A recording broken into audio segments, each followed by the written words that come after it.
She was 19 and homeless.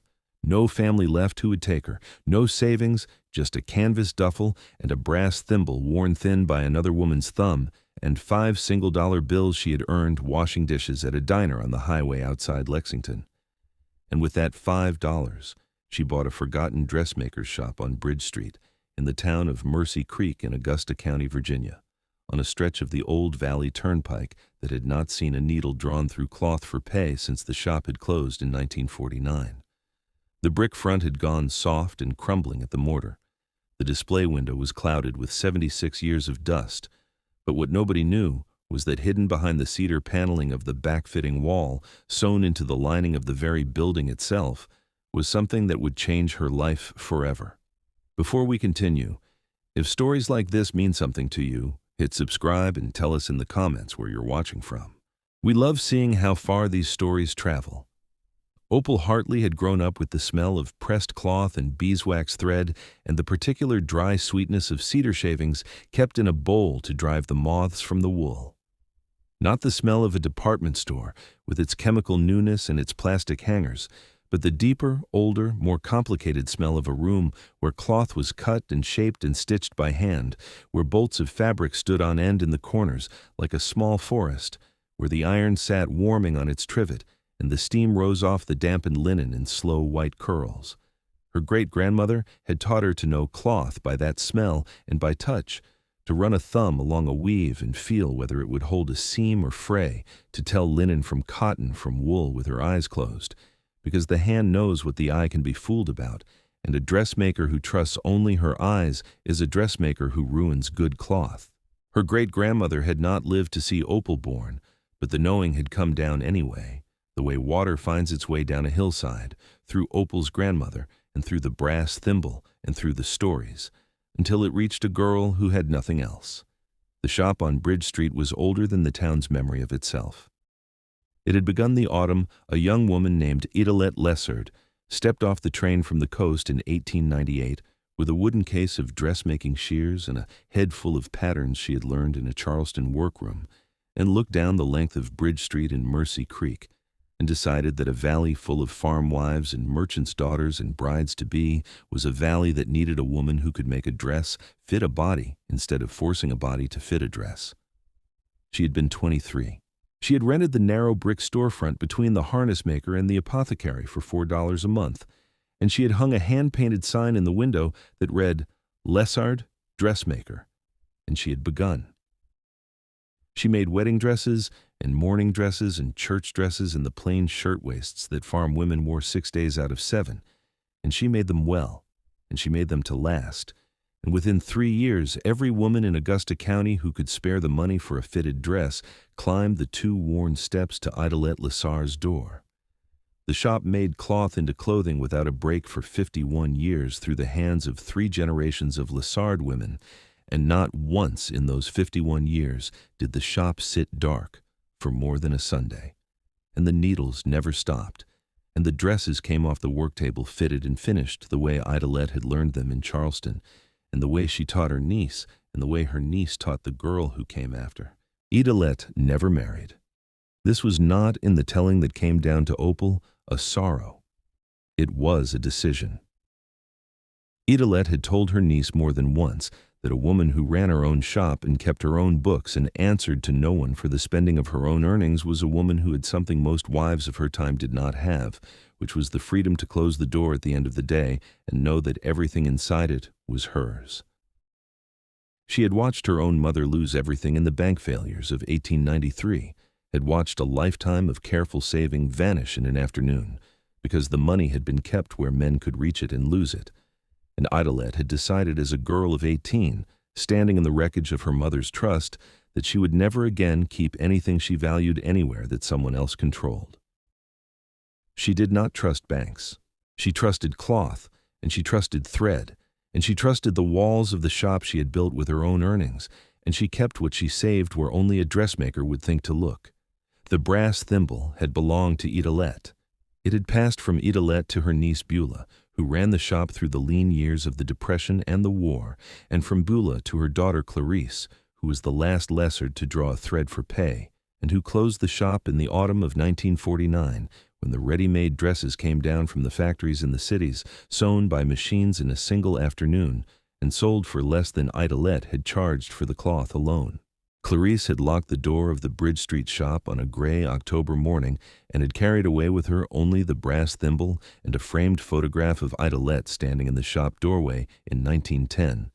And she had gone to keep house for a brother in Staunton, and the shop had stood empty and locked for 76 years, and the thimble had passed down the female line, hand to hand, through Clarice to her daughter to her granddaughter, until it reached Opal's grandmother, and from Opal's grandmother, in a hospital room that smelled of antiseptic and failing, into Opal's own palm when Opal was 12 years old.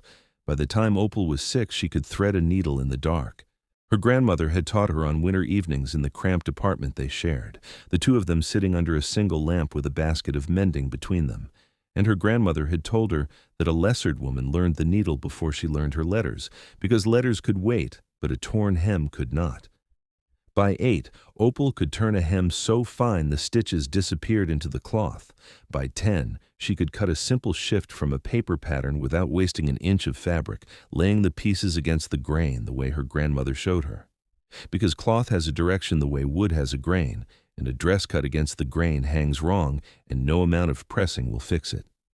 By 12, the year her grandmother died and the thimble came to her, Opal had made her first whole dress, a plain blue cotton with a fitted bodice, and her grandmother had held it up in the lamplight in the hospital room, and had turned it once and had said, "That is a dress," and had laid it across the blanket and had not said anything more, and Opal had understood that this was the highest praise a Lessard woman gave, because Idolette had said it to Beulah, and Beulah had said it to Clarice, and now it had come down to her, and the saying of it was a kind of inheritance all its own. There was a thing her grandmother called the long seam. It was not a stitch, and it was not a technique. It was a way of being at the work table. The long seam is what you give a dress that a woman is going to wear on the most important day of her life, her grandmother had told her one evening when Opal was 11, the mending basket between them, the lamp low. The long seam is the stitching that does not hurry, because the thing you are making is not a garment, but a memory she will carry for 50 years. Idolette could have sewn a wedding dress in 3 days. She took 3 weeks. Not because the sewing took 3 weeks, but because the bride deserved to be thought about for 3 weeks, to have a woman bend over her dress evening after evening and consider how she would stand and how she would move and where the light would fall on her. The stitch is the labor. The thinking is the gift. Do you understand? Opal had nodded. She had been 11. She had not fully understood. She would understand 13 years later, standing in a cold and dust-furred shop on Bridge Street with a brass thimble in her palm and $5 to her name. Opal's mother had been the break in the line. She had grown up with the needle and had wanted nothing to do with it, had seen in the careful, patient handwork only the smallness of the life it represented, the lamp and the mending basket and the going without, and had left for the city at 17 and had not come back. She had waited tables, and she had married badly, and she had raised Opal in a series of rented rooms on the wages of a woman who had refused her one inheritance and found no other. And she had died when Opal was 19, quietly and without drama, of a heart that had simply worn out before its time. There had been no money for a funeral and no family to call. The landlord had given Opal 2 weeks. Opal had packed the brass thimble and the framed photograph of a woman she had never met standing in a shop doorway in 1910, and she had packed 2 changes of clothes in a canvas duffel, and she had walked out into a march that had not yet decided whether it was winter or spring. She had taken work washing dishes at a diner on the highway outside Lexington, sleeping in the back of the storeroom on a folded moving blanket with the owner's grudging permission, until the health inspector came through in April, and the owner had to let her go. She had $5 in her apron pocket and a duffel, and the thimble and the photograph, and she had started walking south down the Old Valley Turnpike because the road was flat and the shoulder was wide, with no destination in mind beyond the next town and the hope of the next dishwashing job. She had walked into Mercy Creek on a cool Wednesday morning when the dogwoods were just beginning to open along Bridge Street, and she had stopped in front of a narrow brick storefront with a clouded window because something in the shape of the doorway, the 2 worn steps, the iron boot scraper still bolted beside the threshold, had reached into her chest and taken hold of her. though she could not have said why. And in the lower corner of the dusty window, propped against the glass, was a hand-lettered card that read, "For sale, $5, Inquire County Clerk." If you're enjoying this story, take a second and subscribe. It helps us keep making stories like this one. And tell us in the comments, was there a skill someone in your family tried to pass down to you, whether you took it up or not? The county clerk's office was 3 doors down in the old brick courthouse annex, and the clerk was a woman in her 70s named Mrs. Verena Tolliver, who wore reading glasses on a beaded chain and a cardigan the color of dried sage. She looked up when Opal came in, and she looked at the canvas duffel and the worn boots, and the careful way the girl held the door so the broken bell would not clatter, and something in her face shifted. "The card in the window," Opal said. "The dress shop. Is it real?" Mrs. Tolliver took off her reading glasses and let them fall against her chest on the beaded chain. "It is real," she said. "The county has held that building for 30 years, since the last owner died with no heirs and the back taxes went unpaid. We've tried to sell it 4 times. Nobody wants a building that needs more love than it needs money." She studied Opal for a long moment. "Why do you want it?" Opal said. "I am a dressmaker." It was the first time in her life she had said the words out loud, and they surprised her, and she found as she said them that they were true. Mrs. Tolliver was quiet. Then she reached into a drawer and took out a manila folder with a deed already drawn up inside it, and she said, "What is your name, child?" Opal said, "Opal Hartley." "My great-great-grandmother was Idolette Lessard."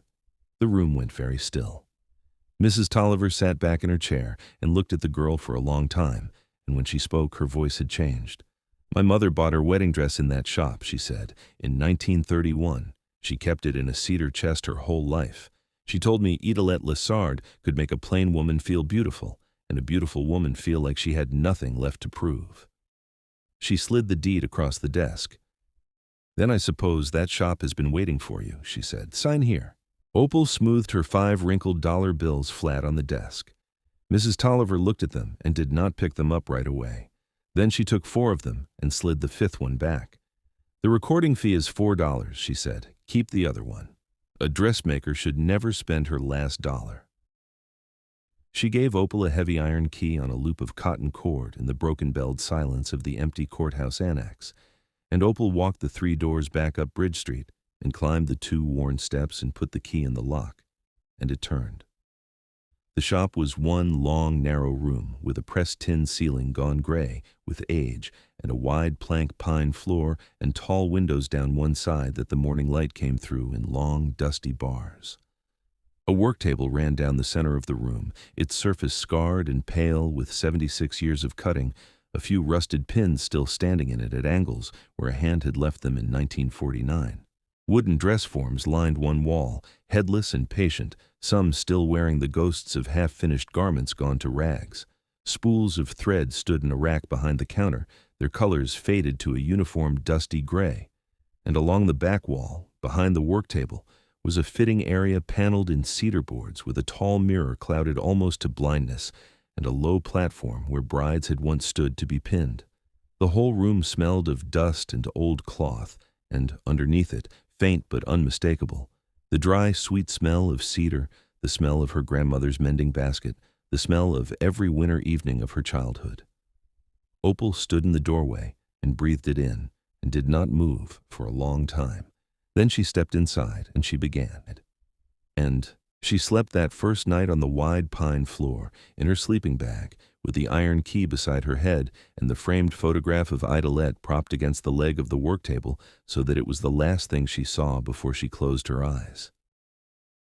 In the morning, she began the slow work of cleaning, sweeping 76 years of dust into piles, washing the tall windows until the light came through clean, oiling the dried-out leather of the dress forms. It was on the 3rd day, when she had cleared the work table and the dress forms and had turned at last to the cedar-fitting wall at the back, that she found it. She had been wiping the cedar boards with a rag and a little oil, working the grain back to life, and she had noticed that one of the lower boards in the corner did not sit flush with the others, that it bowed outward a half-inch, the way a board bows when something has been packed in behind it. She remembered then a thing her grandmother had said once and that Opal had not thought of in years, that Idelette Lessard had never trusted a bank, that Idelette kept what she saved where only a dressmaker would think to look. Opal worked her fingers behind the bowed cedar board, and it came away in her hands, the old square nails sliding free of wood gone soft with age.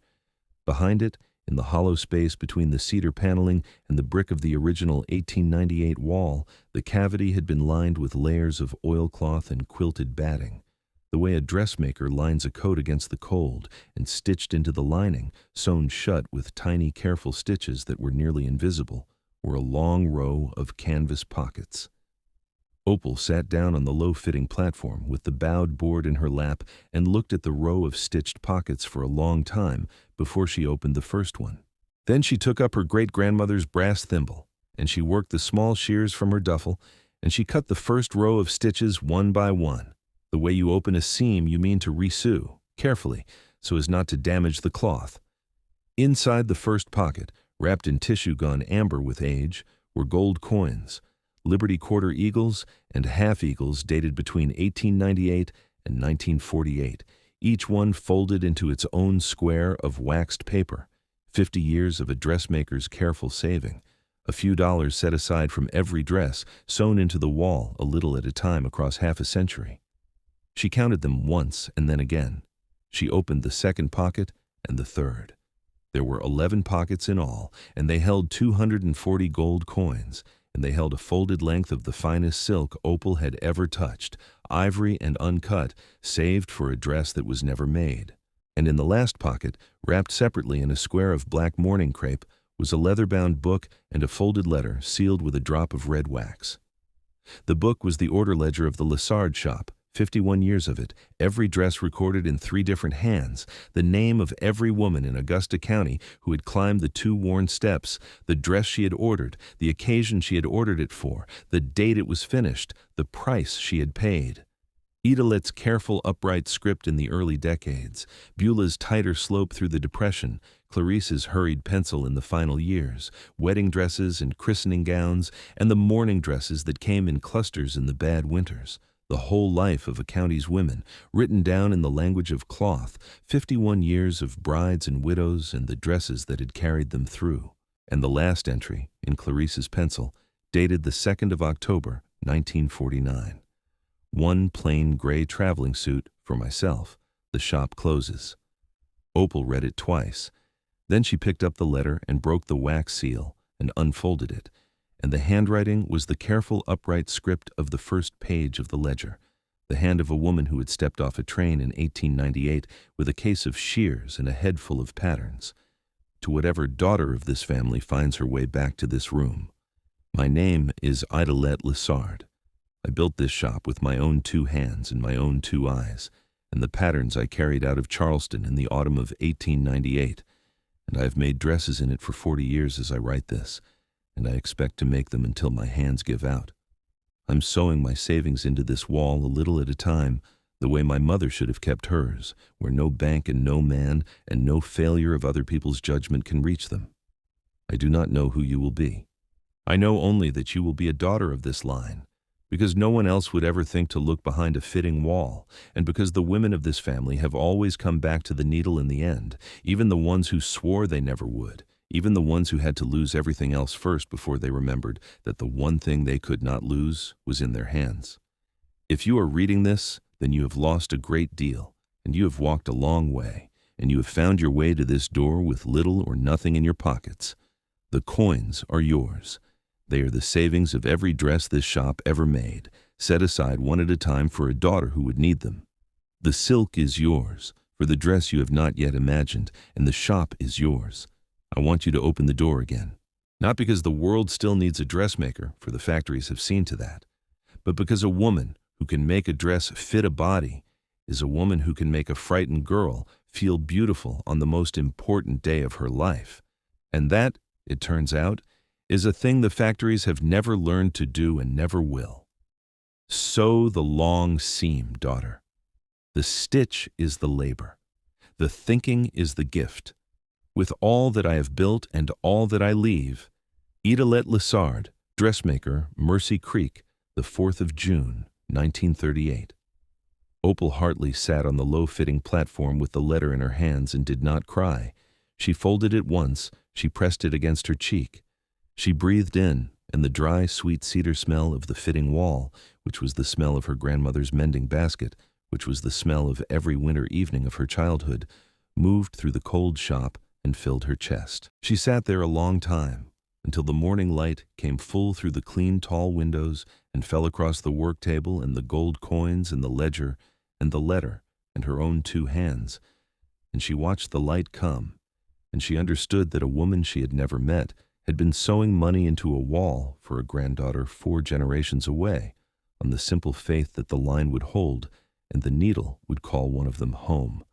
In the months that followed, Opal reopened the Lissard shop. She took the gold coins to a dealer in Staunton who valued them at $51,000, $1,000 for each year the shop had run, though that was only the chance of it. She used the money to repoint the crumbling brick and to fix the sagging roof and to replace the clouded mirror in the fitting corner with a tall, clean glass, and she scrubbed the pine floor and oiled it until it glowed amber, and she rewound the rack of faded thread with new spools in every color, and she set Idalette's framed photograph on the wall above the work table where the morning light would reach it.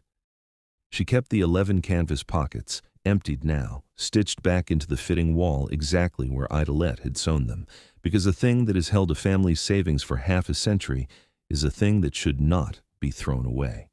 The town of Mercy Creek began to come slowly after that. Mrs. Tolliver from the clerk's office came on a Sunday afternoon with a basket of bread and a bolt of good wool she had been keeping in a cedar chest for 30 years without ever knowing why. A retired schoolteacher named Miss Esther Combs, who was 84 and had been a flower girl in a Lessard wedding dress in 1948, came and sat in the fitting corner and told Opal the names of the women in the old ledger, who they had been and who they had married, and which of the dresses had outlived their wearers. A man named Coy Pruitt, who had been the harness maker's grandson, brought a heavy iron tailor's goose, a pressing iron from his grandfather's day, and set it on the work table and said only, "This belongs in this room." It always did. And a young woman drove down from Harrisonburg in the autumn, a bride-to-be who had heard there was a woman in Mercy Creek who could make a dress by hand the old way, and she stood on the low platform in the fitting corner where 100 years of brides had stood, and Opal knelt at her hem with the brass thimble on her thumb and began to sew the long seam. The framed photograph of Idalette in the shop doorway in 1910 hung above the work table. The brass thimble, worn thin by 4 generations of thumbs, sat in a small dish on the counter where Opal could reach it without looking. The order ledger lay open on a wooden stand by the window, turned to the first page, the autumn of 1898, the first dress Idalette ever recorded. And beside it, Opal had begun a new ledger in her own hand, and the first entry read, "One wedding dress, ivory silk, for Miss Annalie Burcham of Harrisonburg. The shop opens." That's the thing about the trades our grandmothers try to hand us, the ones we sometimes refuse before we understand what they are. They are never really about the thing itself. The dressmaking was never really about the dresses. The dresses were the labor, but the trade was the long seam, the patient bending over another woman's most important day, the willingness to think about a stranger for 3 weeks so that she would feel beautiful for one. And when a girl loses her mother and her home, and every door in the world closes against her, and she walks a long road south with $5 and a thimble, the trade does not die with the woman who refused it. The trade waits, sewn into the lining of a wall on a quiet street, for a daughter to walk back through the door with empty pockets and a thimble worn thin by the women who came before her, and the trade gives her back her hands, and her hands remember what they were never quite taught, because some knowing comes down through the blood the way water comes down a hillside and finds the lowest place and fills it. Opal Hartley was 19 years old and homeless. She had $5 to her name, and she spent it on a forgotten dressmaker's shop on Bridge Street in Mercy Creek, Virginia. It was the best $5 she ever spent. If this story moved you, share it with someone who needs to hear it. And tell us in the comments, what is a place that took you in when you had nowhere else to go? Thank you for being one of the people who truly listen. See you in the last warm light of the day.